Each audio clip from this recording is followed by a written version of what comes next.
this computer. All right, so we are recording real quick because we do have such lovely people here joining us tonight.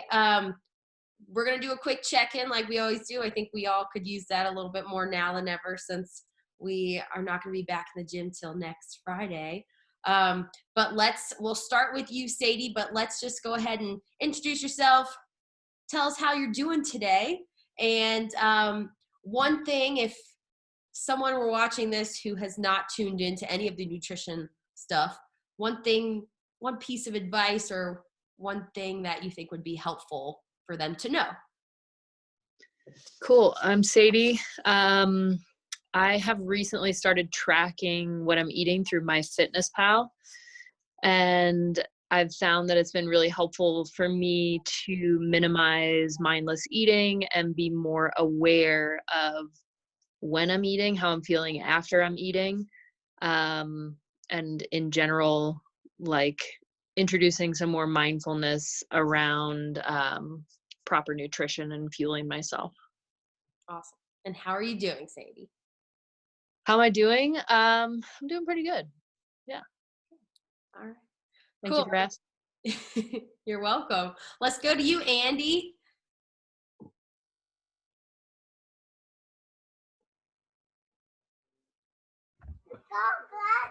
Hold on. Okay. Yeah, I'm doing really well. Yeah, no, I mean, sorry, not any buts. I'm doing really well. One thing from last week I kind of took in was oftentimes I eat really light throughout the day and then kind of eat a ton of protein at night. But we kind of talked about, how much protein we can absorb in one sitting. So I've been trying to spread that out more, get in more nutrients and protein early in the day. Just requiring some more like preparation to also be more prepared, like around fitness workouts and stuff too, as far as my nutrition goes. So yeah. Awesome. Yeah, thanks, Andy. That's definitely something which I'm excited about touching on again in today's class. And then also kind of to acknowledge what you were saying, Sadie, that can be a great way if you're thinking you're in a similar boat where you're not really aware of what you're eating throughout the day and in what portions.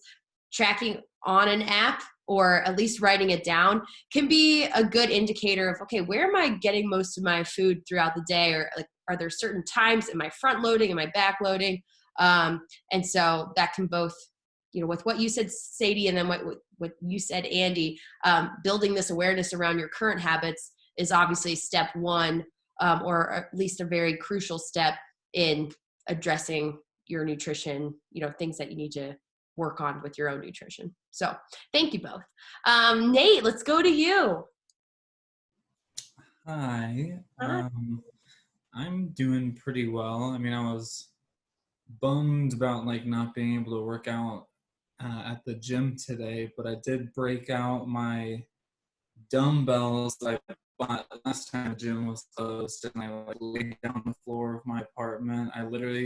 I don't even have enough room to fully lay down, so I had my legs up on the couch and my back on the ground, and did bench press a little bit, or right before this, so I was proud of myself for doing that. Nice. And I mean, the biggest thing that I thought was really interesting was kind of the same thing Andy touched on, was the whole protein absorption thing, because I also find myself starving myself all day long, basically, not eating breakfast, having a fruit cup for lunch, and then just having an incredible meal for dinner. And so lately I've been trying to break it up more evenly instead of just eating one giant meal per day, basically. So yeah. Awesome. Yeah, and I think of course your body's still going to absorb that protein and digest it and absorb it. So that's we don't want it's important not to confuse absorption for actual utilization towards muscle protein synthesis or muscle growth, which we talked about last time. But yeah, what we talked about and which I'll review tonight again too is that those smaller portions, you know, around 20 to 30 grams of protein at one sitting, works spread out across, you know, multiple eating bouts across the day is actually going to be more beneficial to building lean muscle mass than having long periods of time without protein or with smaller amounts and then a ginormous bolus dose of protein. So yeah, awesome. And we'll review that again tonight, but I'm glad that kind of struck a chord with you. All right, Chris, hello. How are you doing? I'm well. I don't like computers or the internet, but I'm grateful to have this opportunity to stay connected while the gym is shut down. And from last class, I really took away from the printouts that you made for us that there are different ways to make your intake vary based on how active you're going to be in any given day, what your goals are in any day for activity, and changing the carbohydrates and the amounts of proteins and other things was really informative to me, and I appreciated getting that information. Yeah, is it a fridge magnet for Yep, moving forward? that's right next to the crayon drawings. Awesome. Thanks, Chris. And then Kristen, thanks for joining us again. Yeah, for sure. I'm doing all right. I haven't been here the last couple of weeks, I think, or at least last week. So I don't really know what to say, except I feel like because I haven't been feeling well, I've been way off in this area. So I'm glad to like hear whatever you got for us. Awesome. Well, I'm glad. I hope you're feeling better or up on the upward slope here soon. But yeah, hopefully everyone's staying healthy during this time. And I think you know, as we mentioned, it's sad not to get to see your guys' faces in person, but I think that was a really smart and responsible move, and I'm hoping that when we all get together next week or the week after, we have less things to worry about. We can get after our workouts. So, all right, I'm going to turn it back to speaker view. Like I said, I did create a PowerPoint. So I'm going to start that so that you all, so that I can take you through that. Let me just go to, please, file, start. Oh, slideshow. Here we go. Oh, wait. Bear with me, guys. Slideshow. There we go. Sweet. Can everyone see this all okay? Is this good? Thumbs up? Yeah? All right. Yeah, like I said, I had a little time on my hands today. So PowerPoint it is. But I think I'm personally a visual learner, so I think this is going to be a better way to see all the information that I want to give out to you all. So we're going to start. Let's see here. Okay, so obviously I'm going to try to get through as much of this as possible. We've got plenty of time here. But we already did our introductions. Obviously, I'm going to go over what I hope you guys can get out of this next little session with our sports nutrition focus. Some of it's going to be a little bit of review for those who might be joining us for the first time in a little while, and it can never hurt to do a little bit more nutrition foundations review.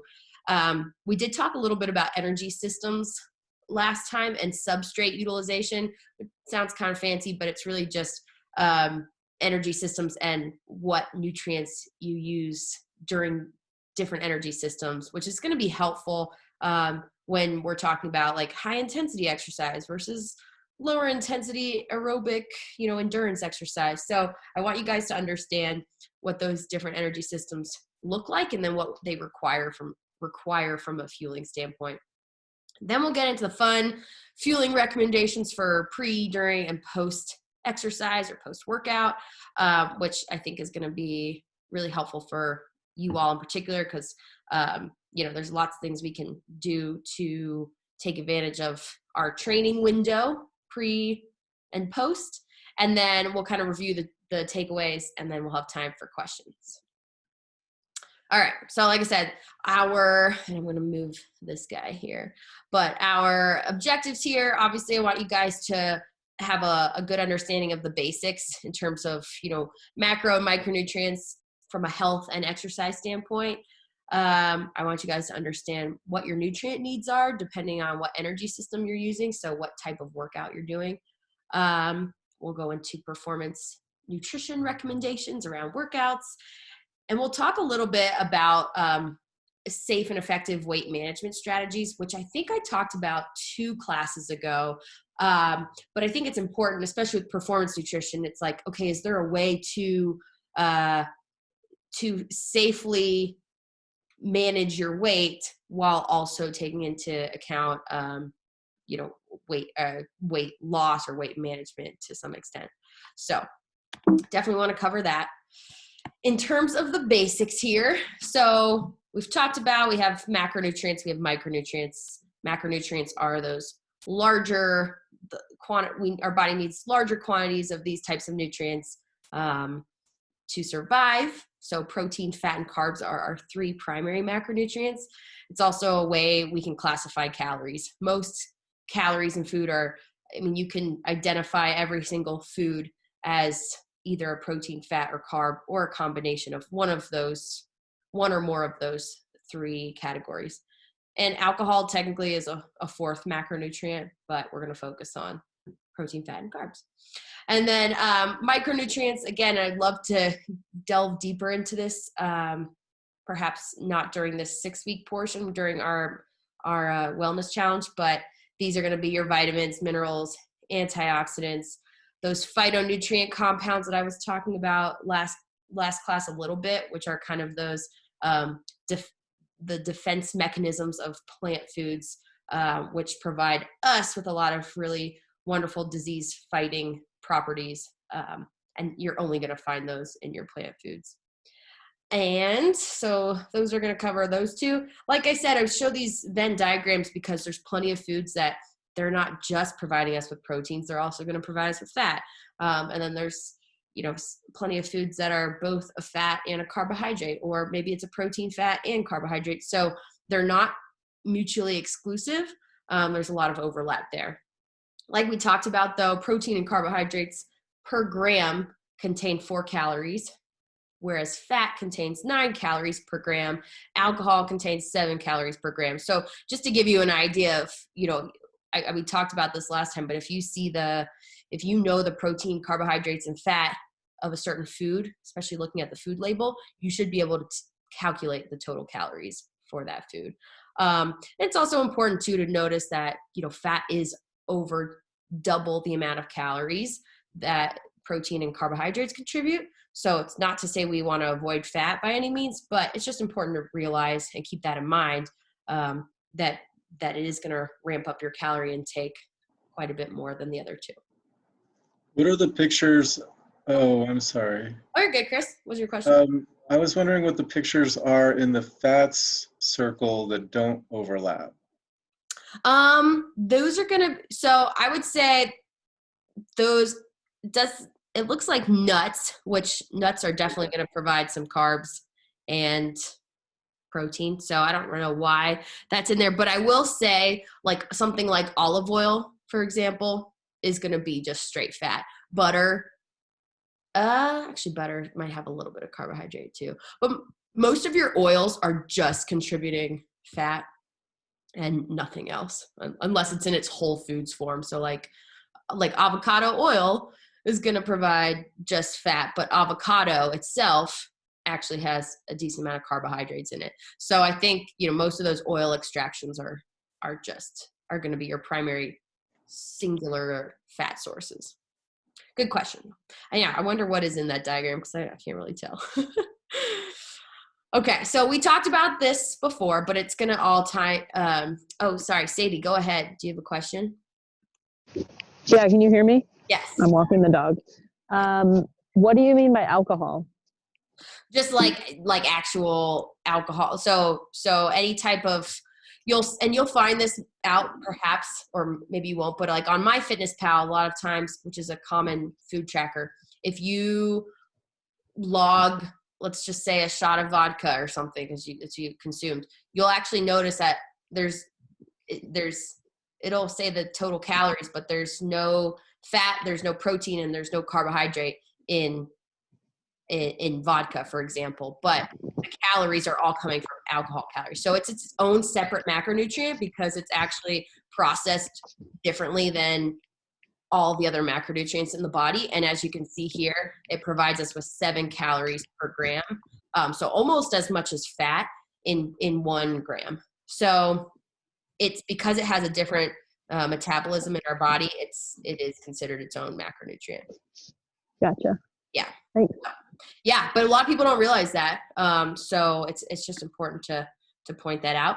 And alcohols, it's one of the reasons why a lot of people, we obviously there's a lot to talk about with alcohol, but people don't realize how much of an effect alcohol consumption can have on just body composition and weight gain and everything, because it is so high calorie, and obviously it's not providing any nutrients to our body, and it's very toxic. So our body's like all of a sudden wants to get rid of this thing first and foremost when it's consumed.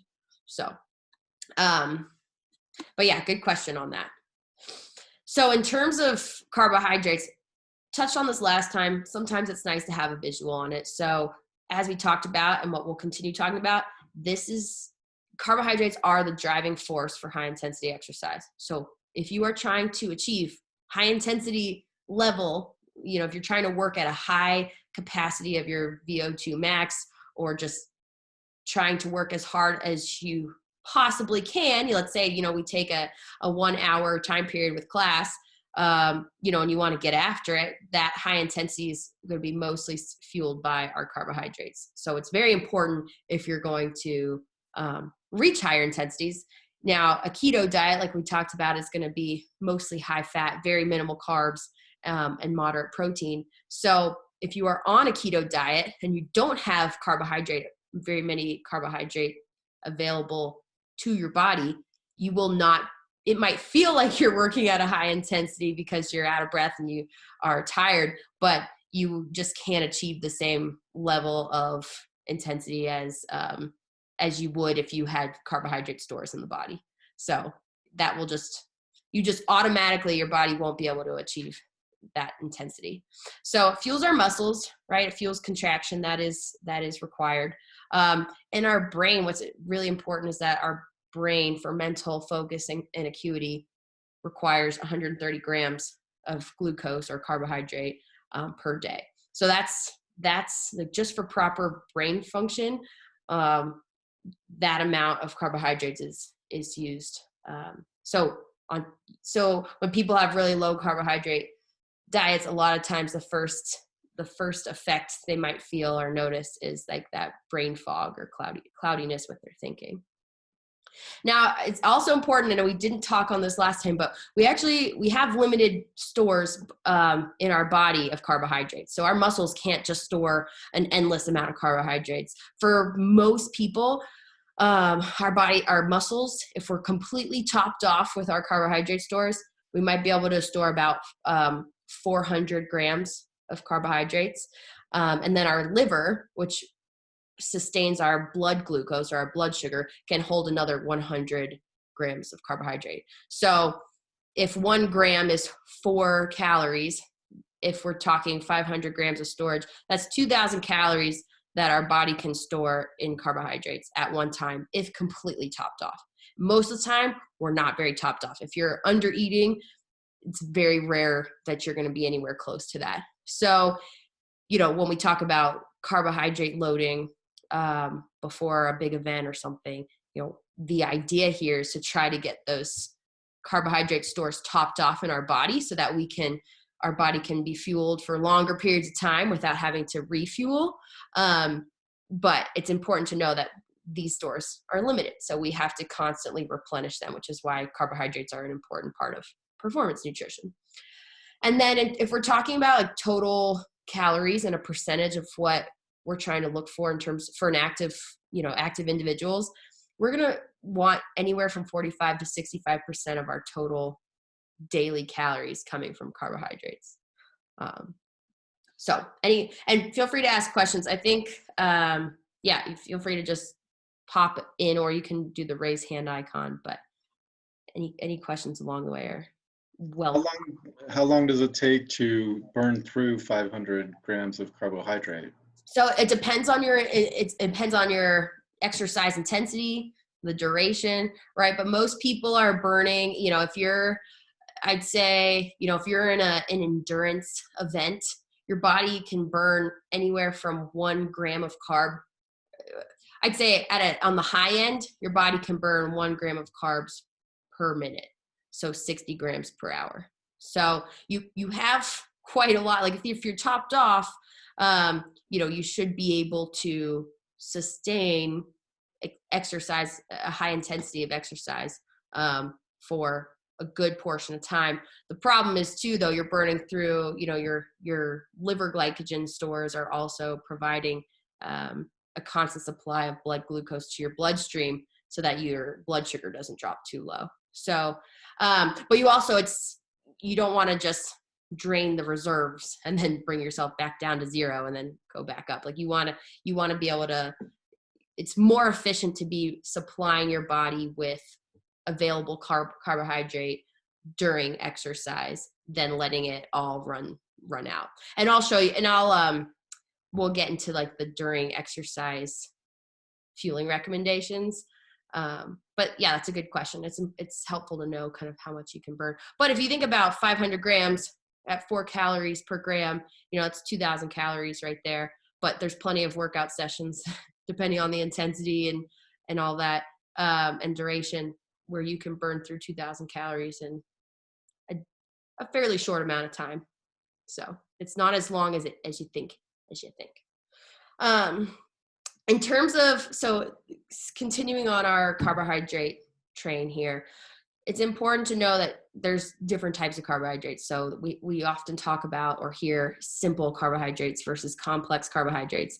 The thing about simple carbohydrates is that these are best when used around workout times. They're simple because they digest quickly. That's what the term simple means in this regard. So simple means our body's not going to have to go through all these complex processes to digest it. It's basically it doesn't require very much in the way of digestion. So if we're thinking about like sports drinks or really refined foods or processed foods, that processing has already broken down a lot of that food item for us. And so most of the time throughout the day, that's probably not our best go-to in terms of carbohydrate, but especially around workouts when we need to get either a quick source of energy to our body, or during or after a workout when we need to replenish quickly, these options are really helpful. So on a non-processed food standpoint, this might be like fruit or raisins or honey. Milk is a pretty quickly digestible carbohydrate. Yogurt is as well. The important thing to note about milk and yogurt is that, I wouldn't put them in a category of like honey where, hey, let's try to avoid those throughout the day. Milk and yogurt are great options to have anytime throughout the day because they're also providing us with protein as well. So again, raisins are only providing us with carbohydrates, whereas yogurt and milk have carbs, but they also have protein. So I don't want that to confuse anyone there. But there's healthy options, healthier, more nutritious, simple carbohydrates. And then there's, candy and high sugar drinks and, straight sugar. That's obviously going to also fall under that category. And then you have the complex carbohydrates. So like I said, they take a little bit longer for our body to digest. And so they're going to provide us with a longer sustained source of energy throughout the day. So this is going to be where the bulk of your carbohydrates should come from. They're going to provide us with more nutrients. They're going to have oftentimes a lot of fiber, which fiber slows the digestion even more of that food, and it allows it to sit in our stomach a little bit longer so that our body can obtain more nutrients from that food, and we're not going to get hungry as quickly. So these options are going to include your starchy vegetables. So, your butternut squashes and your potatoes and your carrots and peas and corn. And then you've got your whole grains, of course, so brown rice, oats, popcorn. Quinoa is another option. High fiber fruit. So the difference between some simple carbohydrates like a banana and higher carbohydrate or higher, more complex carbohydrates, fruits like berries, is that both are great options, right? Both have fiber, but the amount of sugar in a banana is higher than the amount of sugar in, let's say a serving of berries. And so if you had to choose one option to give you immediate fuel in a workout or before a workout, bananas are going to be, provide you with more immediate sugar for your workout, whereas the berries aren't going to provide you with as much carbohydrate, and it's going to provide you with a lot of fiber, which sometimes isn't the best option to have before a workout because it might make you, use the restroom. And then beans, same thing. Beans have a lot of fiber, and they're going to be a nice complex carbohydrate source to have throughout the day. So going off of that, so now we take that same simple and complex carbohydrates, and we can kind of apply that to the glycemic index. So high glycemic index foods are going to spike your blood sugar levels more rapidly than lower glycemic index foods. So things like in the red, under the red, chips, biscuits, cakes, really processed foods, I'd say, I don't really think watermelon necessarily should fall under that, but a lot of our really high sugar, highly processed foods are going to cause a big spike in our blood sugar. And so we might get this quick high real quick, and then our blood sugar is going to sink down pretty low. So you can see over the course of an hour, it's a quick spike and a quick drop. Whereas foods like, your vegetables, lentils, especially like whole grains, oats, oranges, lots of fruits, like whole fruits, those are going to provide us with a less of a blood sugar spike, but then provide us with more sustained blood sugar levels across a 2-hour period. So it's just important to think about, like when people say, oh, it spikes your blood sugar or it's high glycemic index, that kind of gives you a nice visual of, what it's doing to your blood sugar levels. When we have these big spikes in blood sugar, our body has an insulin response to bring that high blood sugar spike down. And so, and insulin is one of the chemicals that is utilized in fat storage. And so if we're producing a lot of insulin to bring a very high blood sugar level down, that more of that's going to be stored as fat potentially than something that's going to not spike our blood sugar as much. So kind of an interesting way to view certain food items and the response that you might have in your body. So moving on to protein, we talked about the importance of protein, not just from like muscle growth and repair, but we also talked about how it's important in bone health. Of course, protein is actually the most satiating or filling of all the different macronutrients. Even though fat has more calories per gram, protein is actually allows us to feel fuller after our meals. So if you're someone who's like, gosh, like I think, we talked about this in one of our earlier classes, that some people just feel like they could eat and eat and eat. It's like, okay, well, maybe you might be really hungry and maybe you need a lot of food, but it also could be that you're eating a lot of carbohydrates in one sitting, and especially for snacks or certain meals, and you're not getting enough protein. And so if you're wondering perhaps why you're eating so much and not feeling full or satiated after meals, it could be a lack of protein. We did talk about that 1.2 to 2 grams per kilogram of body weight of high quality protein as your daily total. You could split that into, if you could do the math and do 0.3 grams per kilogram body weight, and that would be kind of your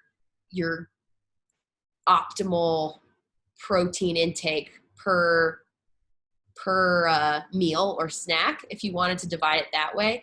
So again, to get the grams per kilogram, you'll just take your body weight in pounds and divide it by 2.2 to get your kilograms, and then you can do the math to find your range or find your ideal number for meals and snacks. I think 0.3 grams per kilogram of body weight puts me at, like, I think it comes out to like 16 or something, or maybe it's 18 grams of protein. So that's what I would want to aim for at like breakfast and snacks and lunch and dinner, spread out throughout the day. I wanted to go over a couple different protein sources. On the left side, I have, or in the yellow, I have some very common animal-based protein options. And then in the green, I also have some high protein plant-based options too. So it's important to realize that this doesn't just have to mean eating a bunch of meat to hit your protein goals. There's lots of plant-based options too. So, you have milk, yogurts, cottage cheese, eggs, turkey, chicken, tuna, beef jerky, steak. Obviously, those are going to provide us with a lot of protein.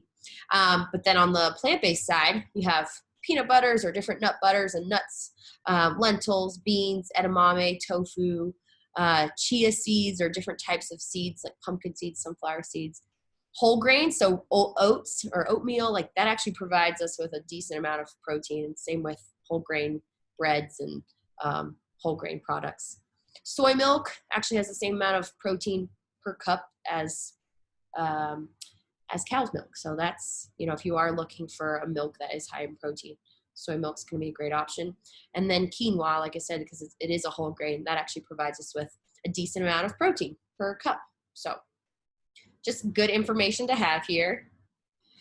And then going to that distribution range. So this is kind of what I was trying to explain to you guys last session, where this is basically different amounts of protein spread out throughout the day. So this was directly from a study, which I'm blanking on the name of, but basically it's taking 80 grams of protein and they spread it out into they had three different groups. One took the 80 grams of protein and had just 2 giant doses of protein throughout the day at 40 grams each, which is that top line. Then there was a different group that spread out those 80 grams across 4 different settings at 20 grams each. And then there was a third group that had those 80 grams, but spread out in 10 gram intervals, like every 1 hour or so.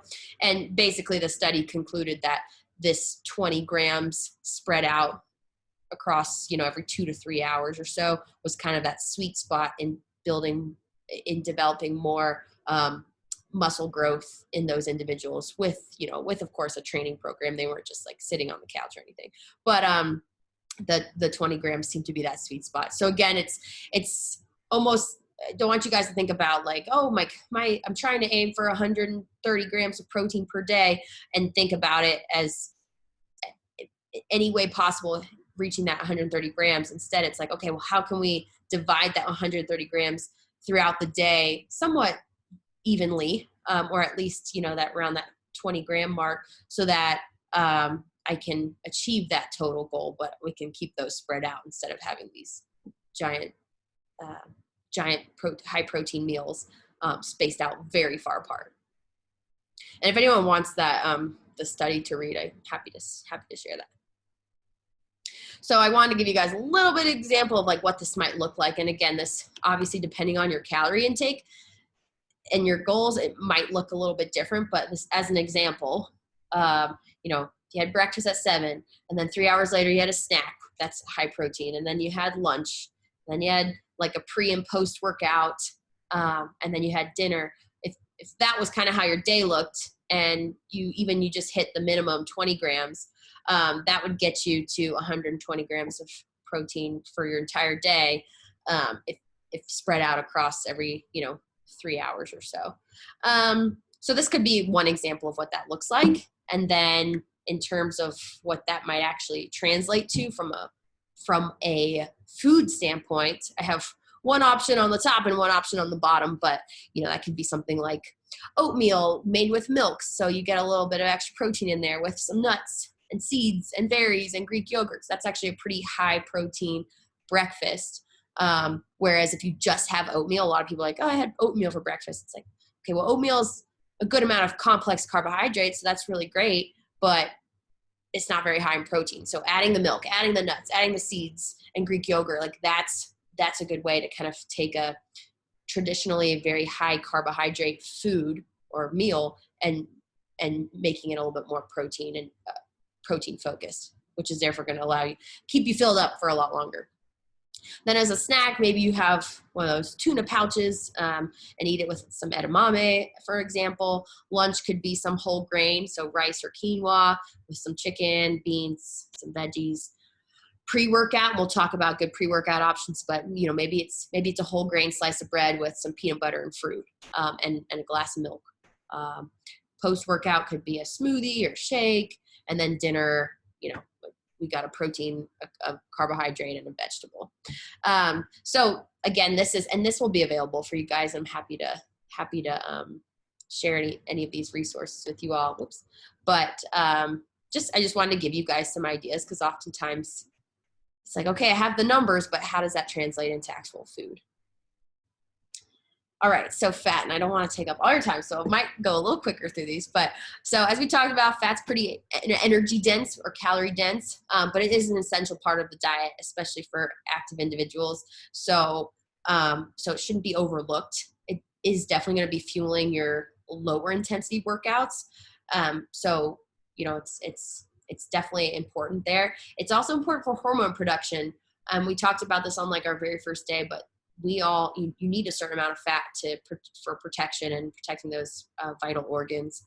So 20 to 35%, 35 might be a little high, but 20 to 30% of total calories, total daily calories should come from fat. I'd say anything less than 20%, you're starting to dip pretty low into what might be unsustainable or unhealthy from a fat intake standpoint. But we want to keep it kind of 30 or 35% or less, because then you're taking that's other calories that could be utilized for carbohydrate. So going into the energy systems, like we talked about, not to get too scientific here, but basically you've got three systems, and the top one is going to be our highest intensity system, energy system, and the bottom one, our aerobic respiration, is going to be for those longer durations, lower intensities. So the longer you go, intensity has to decrease, right? You think about how fast you can run like 50 yards in, and obviously as that distance increases, you can't sustain the same intensity for 50 meters as you could for 100 meters. So, but based on these energy systems, is linked in with our fat and carbohydrate utilization. So like on our left-hand screen here, you'll see like on our x-axis is exercise intensity. So as the exercise intensity is fairly low, you're mostly utilizing fat. As that exercise intensity kind of turns to about 50%, 50-60% of our VO2 max, or what we're capable of, our anaerobic threshold, then we're starting to get a little bit of fat and carbohydrate. So it might be like a 50-50 split. And then as your exercise intensity is leaning towards 80% and higher, that's almost purely carbohydrate. So it's not exclusive, right? Fat is always still has an important role throughout, unless you're totally tapped out and you're at 100%, which is very rare. But carbohydrates start to take over. So again, it's really important to realize, I actually need carbohydrates to achieve these intensities. So that means in my diet, I actually need to implement carbohydrates instead of trying to avoid them like most people might be, or, you see a lot of, it's just popular these days to try to cut out carbohydrates. And so it's important to realize as active individuals that they're necessary. All right, so let's get into the recommendations. We talked about athlete's plate, so I'm not going to spend a whole lot of time on here, but basically what we talked about is you'll see that whole grains and carbohydrates section get bigger and bigger as we go from easy training and weight management to moderate training here and hard training. So, like we talked about, those carbohydrates are going to be the main change that we see from a day-to-day basis, depending on our type of training. In terms of pre-exercise fueling, so we are trying to fuel for whatever activity we have going on that day. So important considerations. We want to think carbohydrates. We want to think low fat, because as we talked about, fat's going to just take a lot. fat is going to slow the digestion of whatever food we're trying to get to our muscles. And same with fiber. So fiber and fat, great to have throughout the day, but in that pre-workout or pre-exercise meal or snack, we're going to want to decrease fat and fiber so that, we're going to, especially if it's like within an hour or an hour and a half of our exercise, we're going to want to keep fat low and fiber low. Find foods you can tolerate. Of course, if you know, like you don't stomach certain foods well, and you choose to have that as a snack before you work out, it's likely not going to end so well for you. So obviously you want to experiment with different foods, or maybe you have a couple food items that you tolerate well, like a piece of toast with some banana and honey or banana and peanut butter. And, if that works for you, stick with it. And that can be a great, fueling option. Including fluids is important too, especially because if we're focused on carbohydrates hold on to water. And so we're going to be a lot more hydrated if we can include water or some sort of hydration with our carbohydrates. And that's usually going to lead to better performance anyway when we're asking our bodies to do a lot for us. So this is kind of nitty gritty, like numbers wise, but if we're thinking 3 to 4 hours before your workout, so that should look like more like a meal, right? If we're eating 1 hour before a workout, our stomachs are not going to be able to tolerate a ginormous amount of food, right? So 3 to 4 hours before, you might want to look at 1 to 4 grams of carbohydrate per kilogram of body weight, depending on how long you have. So if you have 4 hours beforehand, you might be able to tolerate up to 4 grams per kilogram of body weight. If it's 2 hours before, maybe you could tolerate 2 grams of carbohydrate per kilogram. And then, if you're 1 hour out, maybe that's 1 gram of carbs per kilogram. So for me, if I'm 65 kilograms, that would mean 1 hour before, I may be able to tolerate 65 grams of carbs as my snack 1 hour before. That's a lot of carbohydrates. I don't need that if I'm just doing like an easier class, right? You have to this is where your personal judgment has to come into play too. Like 1 hour doing like some backcountry or cross country, like snow sport is going to obviously require closer to that. That's where 65 grams of carbs in that hour before might be more appropriate than doing like a bar class or a yoga class, right? So obviously take your activity, what activity you're doing in consideration, because you might not need quite that amount of intake. But again, in the meals before, you're going to want high carb, moderate protein, and low to moderate fat. Because again, you have 3 to 4 hours to digest. You should be able to digest some low to moderate amounts of fat. Now, if it's 1 hour before, low fat, moderate, low to moderate protein, so 15 to 25 grams maybe, and then a simple carbohydrate, something that's low in fiber, and just going to provide us with quick available carbohydrate.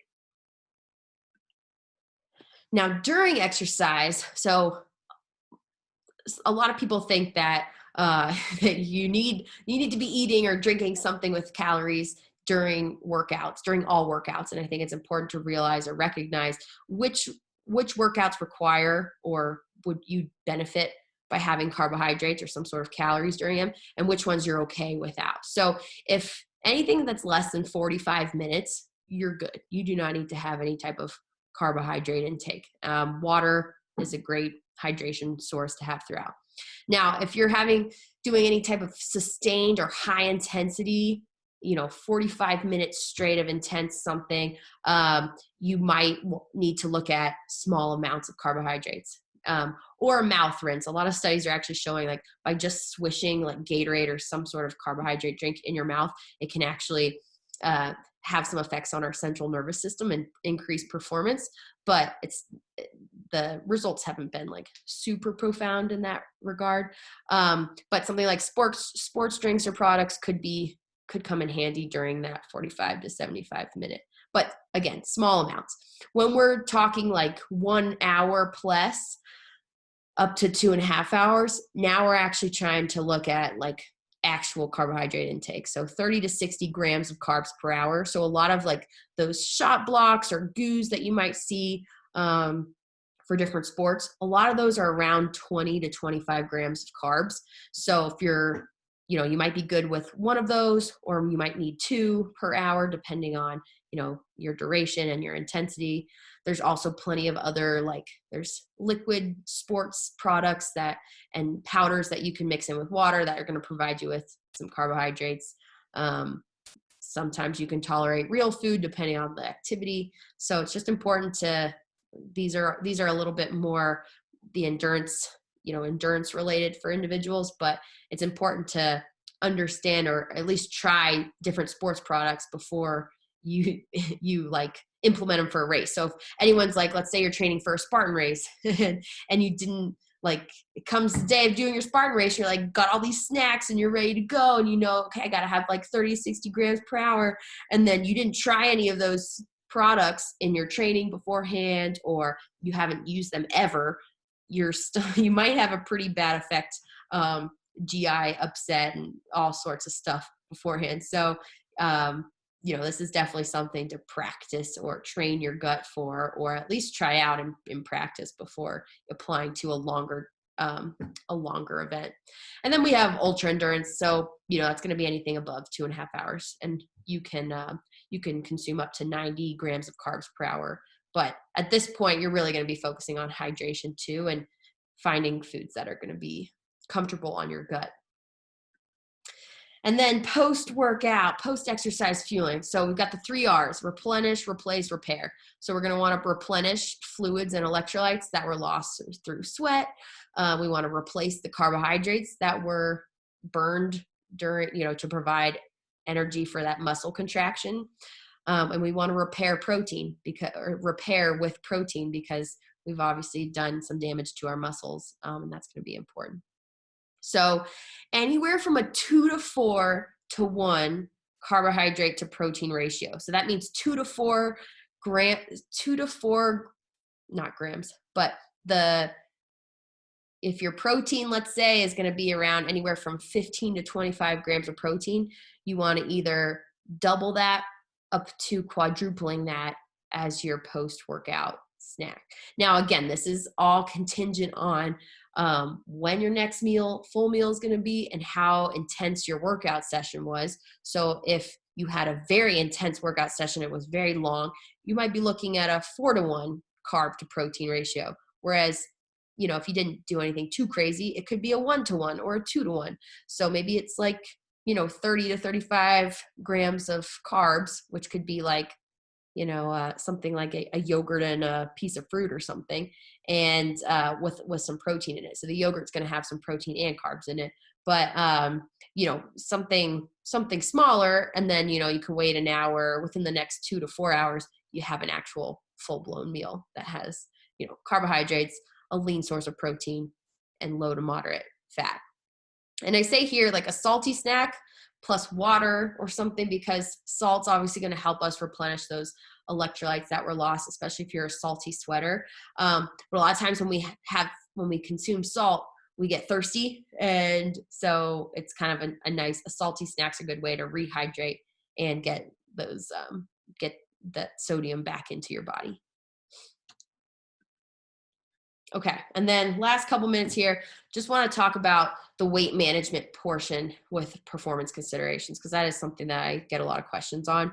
So we talked about these 5 things that we should consider for weight loss. Anytime we're thinking that weight loss may be, something we're interested in, you do want to think about timing, right? Whether that's, in the year as a whole, if you are emotionally and physically ready and equipped to undertake, that, it obviously puts a lot of strain on our body, and, you're going to likely be in some sort of caloric deficit. And so a lot of times timing can just, if you're really stressed out with work and have a lot on your plate, it might not be the best time to do that. Performance is always going to take a hit if you're restricting calories or not eating as much as your body requires. And so that's always going to be something to consider. We talked about the sustainability of it. Is this an approach that you can sustain for long term? And if it's not, does that have your your health and best intentions in mind. You want to consider, are you still getting important nutrients, and is this good, those strategies good for your health? And then look at your current diet. Like, are there things you can be adjusting in your current diet that you could change up without actually going into a crazy deficit or something?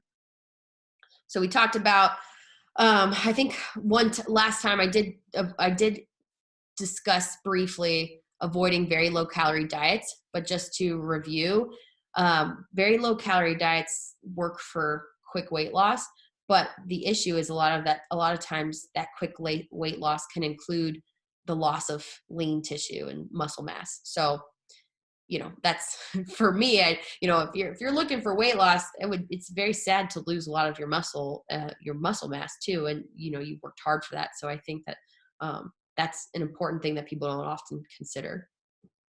Like I said, with very low calorie diets, you likely don't have enough carbohydrate to fuel your performance. And so that leads to a decrease in performance. You're usually pretty tired. You are probably malnourished or deficient in certain very important nutrients.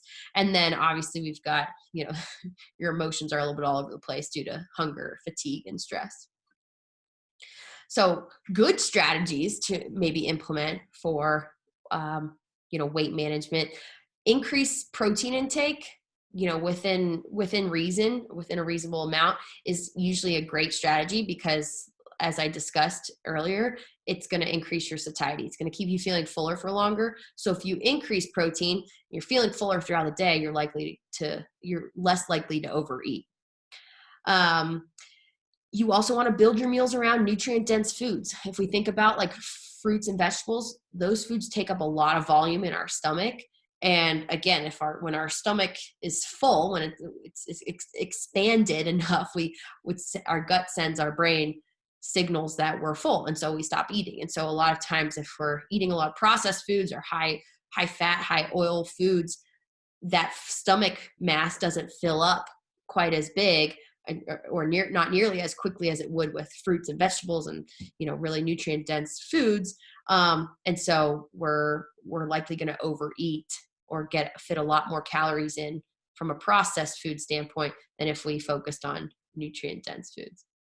And then on that note, so you want to increase foods that are high in water content and fiber. So again, those are going to be your whole grains, fruits and vegetables, beans, legumes, but the greater food volume, of course, you're going to reach that satiety level or that fullness level with fewer calories.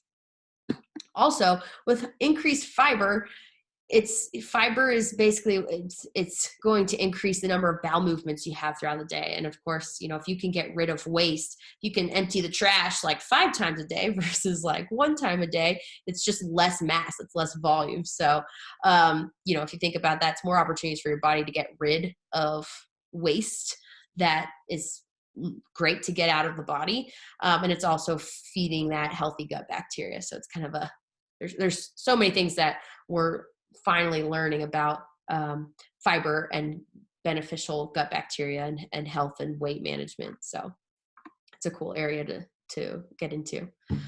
A couple people had questions about weight gain. So I'm only going to take 2 more minutes here, guys. But I think it's important with weight gain that there's definitely different approaches, but one is kind of considered this dirty bulk, and that can just, people focus on really high calorie food intake and they don't monitor it well, and they just eat whenever they want, whatever they want. And they're usually nutrient poor options, or a lot of what's considered empty calories. I don't love that term so much, like empty calories. But it's, in that term, it means, it's not providing us with a lot of nutrients. It's just a lot of calories. So obviously with that approach, you're going to likely get a lot more fat gain than you would actually building muscle throughout. Whereas a clean bulk, it's going to be less aggressive. If you're looking at like a smaller calorie surplus, so maybe 200 to 300 calories a day. But if you monitor this, whether that's tracking or just being consciously aware of when you're adding in more calories, you can achieve less fat gain and actually work on building muscle simultaneously. So if you're focused on still getting more calories in your day, but these are nutrient dense calories. Oftentimes it's not going to lead to as much in the way of fat mass. Obviously both, like if you're eating more, you know, and you don't have a progressive training program that's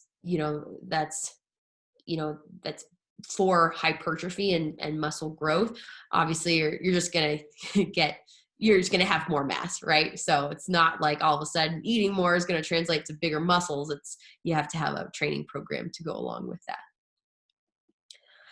Last thing I'll note with the weight gain is, you know, if you just want to add a couple hundred calories to your day, that could look like adding in 1 or 2 extra snacks.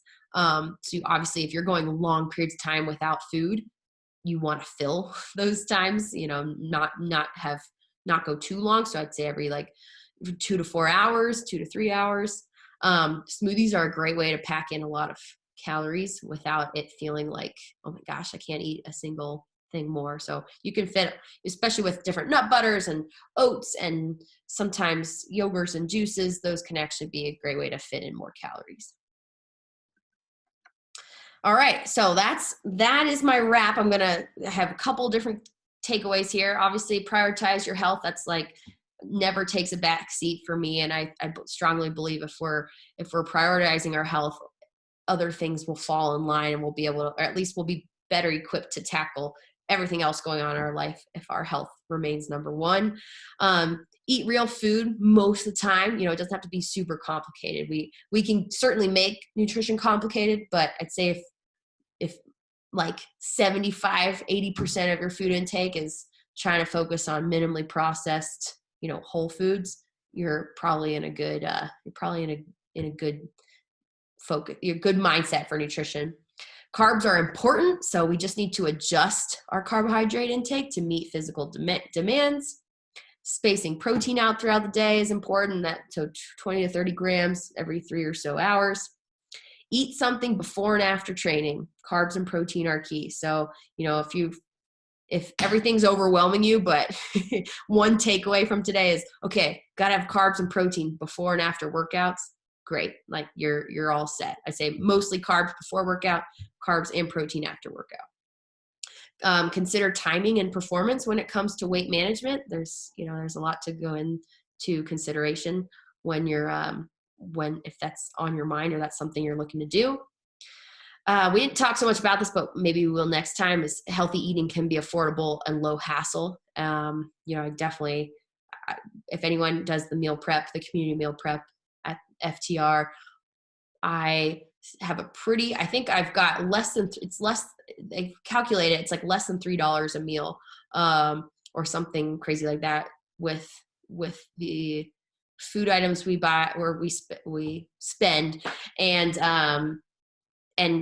those meals are really delicious and healthy and nutritious. So definitely want that to be a focus, a big takeaway.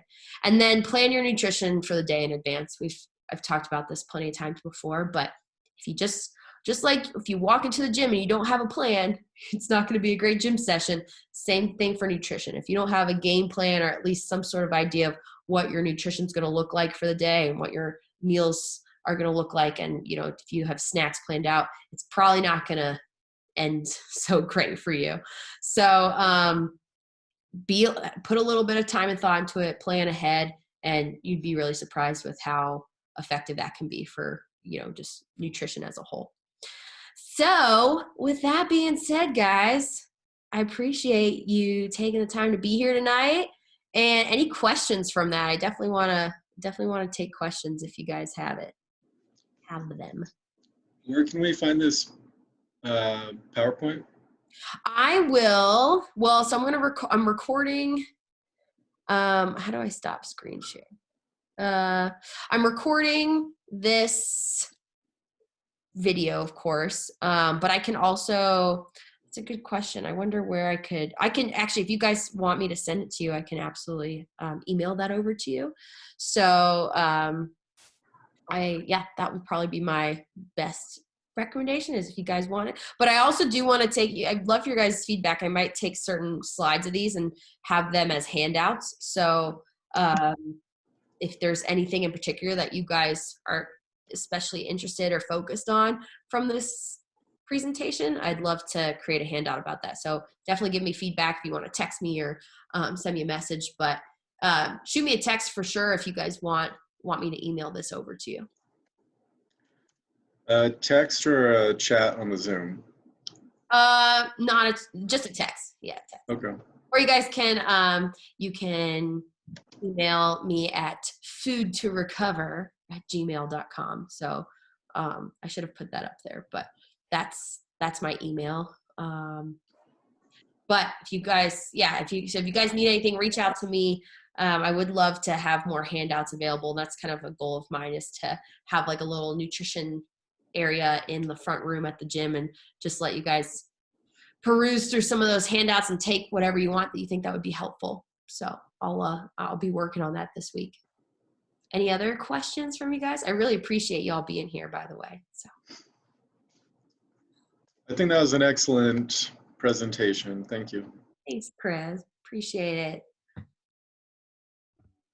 All right. Well, cool, guys. Love seeing your pretty faces. Thanks for being here. I will post this recording, like I said, hopefully get that on Facebook here soon.